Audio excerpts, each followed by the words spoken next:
So hello guys, for today's video, panibagong araw, panibagong video tayo guys. So may gagawin na naman tayo guys. Ito, siyempre papakita natin yung mga materials natin guys. Ito seto, saka siyempre tubo guys. Ayan, so hose.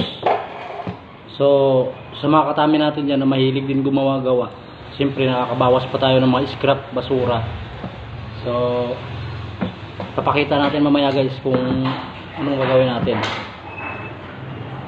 So, yun na guys, tapos ng ating shower at titestingin na natin yan.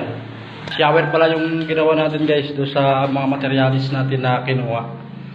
So, syempre, karamihan sa mga katulad natin, hindi tayo nakakabili ng shower. So, gumawa tayo ng paraan guys para magkaroon din tayo ng shower. Ayan guys, papakita ko lang sa inyo guys ha. Medyo madilim kasi dito guys, sa loob ng CR. So, ayan. Ayan guys. At siyempre, papakita din natin yan kung paano tayo maligo. So, sa mga nag-aalala dyan kung paano sila bumili. So, ngayon, hindi nyo na kailangan bumili. At yung pambili nyo ay maibili nyo na sa mga ibang bagay. Okay, siyempre, titestingin natin yan guys. Ipapakita natin yan. Ayan.